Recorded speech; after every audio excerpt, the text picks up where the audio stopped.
Hello friend. So in this week video we will talk about another Microsoft security feature which can add more values to your environment, and I think many of you already know this, which is called AppLocker, where you can restrict applications exe process execution and ensure that unauthorized access can be stopped to the applications. And it is very useful, and I have seen that many of you don't use it, but some of you already using it. In many of the customers I have seen it, and this is the great feature. I always recommend using this feature, and I always use it because it adds more security values to the environment and give a very good security posture. You can definitely read more on the Microsoft blogs about what is called AppLocker, what it does. And it's not something new. It is in built with the system from very long time, and very useful. If you are more precise or more specific to the security in the environment, and I would recommend that use it. There is a shouldn't be any exception to this. It will definitely add values and increase confidence on the system. So let's start with this, and I can show you. We will go with the technical lab now. So in my lab, what I have done actually, I have one domain controller, I have one Windows machine actually, and you have seen my last video, which is about Microsoft Security Toolkit. That's one of the good feature, but there is also one another layer which is AppLocker, which is free. You don't need a license for this. It's included in your Windows licenses, and you can use it. You should use it actually, and your customer will really appreciate this because you are doing an good security configuration into the customer environment. You are restricting unauthorized access to the applications and only allow applications or bat files or PowerShell files what is allowed actually. So administrators have full control on what can be run in the environment. So to start with this, I have one machine which is running Windows Server 2025, and I have domain controller. I have created one OU where I have placed the machine, which is called server client. The machine name is Amit-VDA01, and I have enabled one GPO. This is one of the example GPU we're gonna use. We already have one GPU which is working, so let's start here. So create one GPO, go to the edit, go to the policies, Windows settings, security settings, application control policies, and here it is called AppLocker. And this is one of my favorite tools to configure. I always ask customer that do you want to have a good security in the environment? Let's use it. So there are four kind of rules, which is one called executable rules, another Windows installer rules, script rules, and package app rules. And there are more. You can there is one rule called DLL, which you can get it when you go into the advanced enable here. But right now you will see these rules will, by just adding DLL, it doesn't mean your rules are configured. You need to enable it actually. So first what you need to do, go into the configure rules enforcement. Here there is a one advice. If you are a new user to the AppLocker, do not use it to enforce rules, otherwise you would have difficulties troubleshooting stuff. You can use audit only. What will happen in audit only actually, that you will see event logs. I can show you. This is my client machine, and here on Windows event log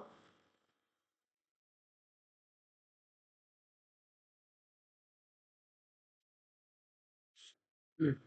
Where you can find the AppLocker logs, applications and services, Microsoft, Windows, and AppLocker.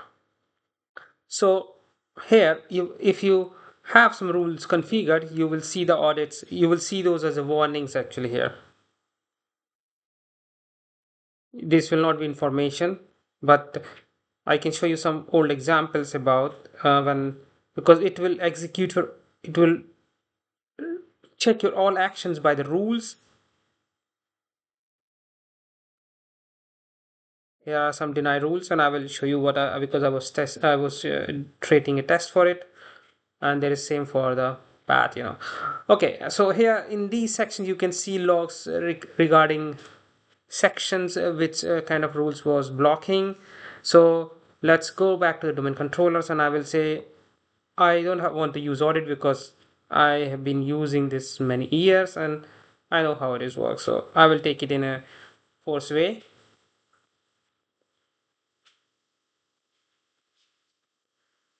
Apply. Few more things. If you have this tool, if you have this running, though you have configured this GPU and you see that app locker rules are not working, there could be one reason for this. You need to go to the services, make sure application identity service is running. If this service is stopped, app locker rules will not work. They will not be pushed on this machine and will not take effect actually. So what I have done actually, let's go back there. There are some default rules. You can definitely use it. I would say it's recommended you use it. And what are the default rules actually? Create default rules. So there are three default rules which comes in. You can read about it. These are path rules. Allow member of everyone groups to run application that are located into program files folder. So any application which is in program file folders or exes will be allowed to run for everyone. You can definitely put your exceptions. I mostly avoid having this because any user, if anyone get access to my server and try to become admin, he could take benefit of this rule. So I mostly delete this. So these two rules are good for the security purpose. Same, you have some default rules here. Do not you allow this, delete them. Otherwise, if somebody get access to a system and he managed to become a member of admin group, he will be excluded from AppLocker, and that is not good actually.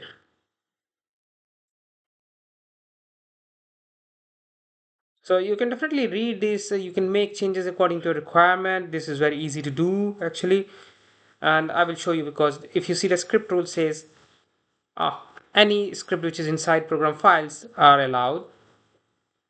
Any script which is in Windows folders is allowed. And the same rules are here for the packages. There are many rules actually, but if you are, it is more on sign based, and then you can see what it is allowing everything. So there is no restriction actually, but I would say if you're using AppV, you are using multiple vendors of packages. Actually, you can disable this rule, and you can create your own custom rules based on packages you are using. Actually, so right now all the packages allowed. Same goes for DLL. Here it says DLL. This is Microsoft DLLs are allowed. Actually, you can see the rules which is in this location, and this is based on path. So you can definitely do a lot of create rules based on allow rules or deny rules, publisher who is the and the path and the hash files. So it's up to you what you want to do, what kind of rules you want to configure. Okay, so right now we have configured these rules and we have to test it. So what I've done actually, I have created the same kind of identical policy this, and I have configured this policy on my server, and I have enabled this policy now. It's the same setup policy, nothing different. You can see this.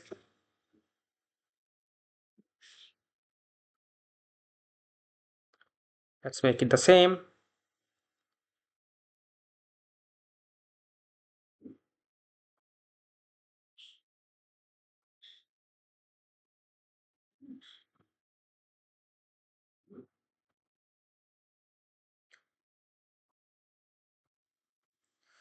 Yeah, administrator, as I said, we should not have it.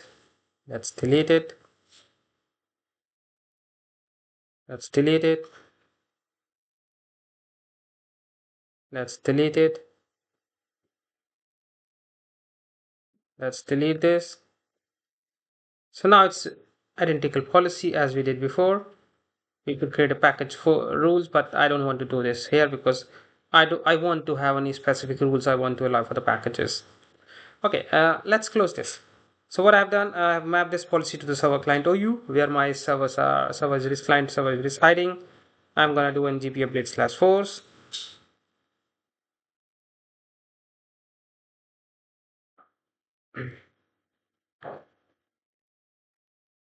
So let's do a test with working and non-working ways. Let's see. I will show you. So I have copied the putty.exe in my ctemp. Temp folder is not in my allowed list actually, but I will copy this as well and make a copy of this folder and put into program files somewhere here.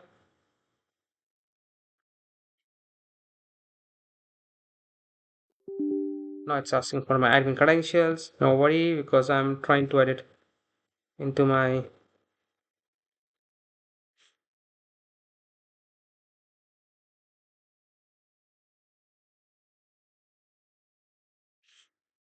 So now I have made a copy here and I have made a copy here and my policy is also pushed in. So program files is a allowed list. I go in here and I put it. I can run the putty and I want to see what has happened actually. So you will see 145. Let's refresh it more.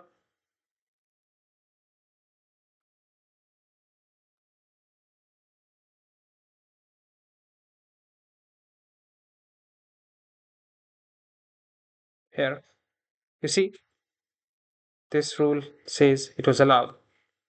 And but another side, I close this. I have no rules to say allow this and I will click on this temp. See, app has been blocked by the administrator. So you can see how effectively you can block execution. So what happens actually when some hacker is trying to hack into your system, they will try to place their files into some of the folders and then they can execute that files. You can block them. The best would be to do not allow program files by default.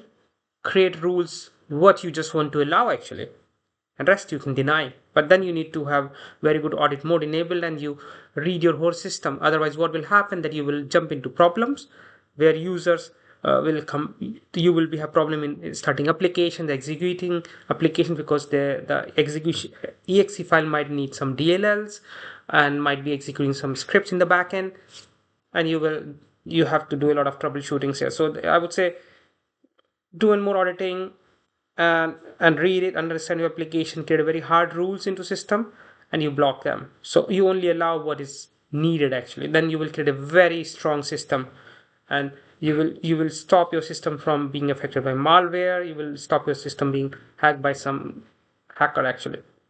They won't be able to do more actually. They will be just stopped by Windows. So this is very important and that's why I like this feature and I use this feature. Now we will do a test for bat file. It could be PowerShell file, it could be bat file, any ex So you will see that I have one. Let's start with this actually. I have the bat file in this folder. You see I can run it because I have rules which says allowed it, and I can see in the rules it will log in rules here. You can read it. That's the benefit when we have multiple users using servers or applications, Citrix, or any other kind of solutions. Users say they cannot access it, but they can't see why they were blocked actually. But we administrators can go into the server and read the logs on the time and see, and you can definitely you import forward these logs to a Splunk server or the log server actually, so that you can keep eye on your environment very closely. Then you know what is happening and you can immediately take actions. So this is an inbuilt tool, but we should use it. Why? I don't see any reason why many of us don't use this. I would recommend using it actually. Okay, let's do a test. Now we see that it was allowed, right? Close it. Now I have placed the same file into my temp. See, as a normal user, I don't see any message what has happened. So it could be any user who will say, I can't run my bat file because it was just blocked. It does not allow it to execute. But in the event viewer, see, we have gotten it.